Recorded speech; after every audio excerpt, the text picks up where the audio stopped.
Grandpa frowns when he plays chess, like he does when he prays. He's got a floppy mustache that pulls that frown right down past his chin. He used to have freckles like me, but I guess they expanded on him because his whole face is pack mule tan with a fan of wrinkles at the corners.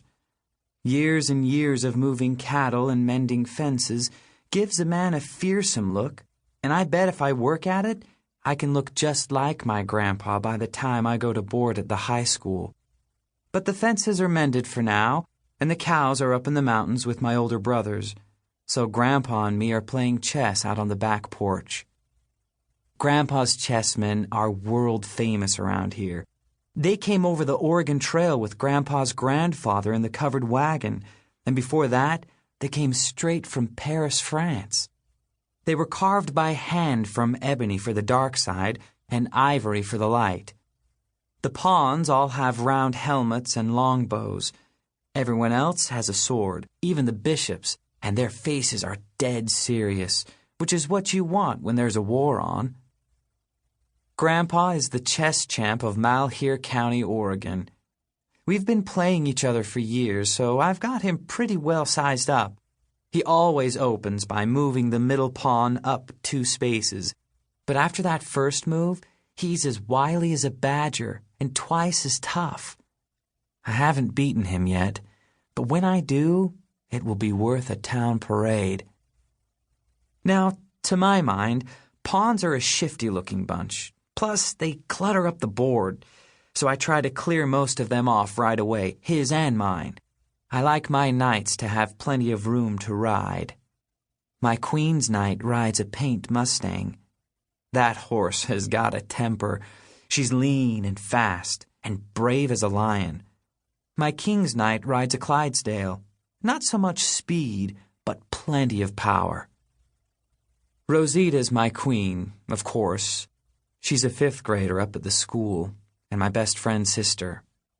She can birth a lamb and kill a rattlesnake with a slingshot, which is what I look for in a queen. Plus, she's as pretty as a day in spring, and she laughs when I'm the one talking. I bet Grandpa's working on putting me in a fork. That's his favorite move, but I see it coming a mile away. So I take a sip from a sweaty glass of lemonade and talk things over with the men.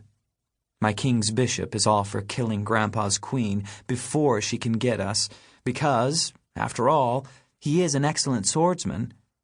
The trouble is, Grandpa's queen would have to be Grandma, and I couldn't let anything bad happen to her, now could I?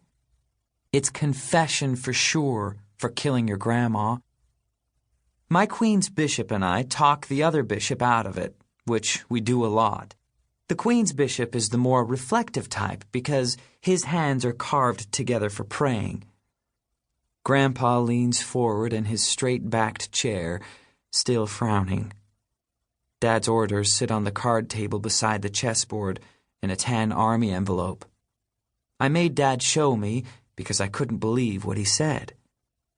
They're going to send him and the entire 87th Transportation Battalion all the way to Iraq.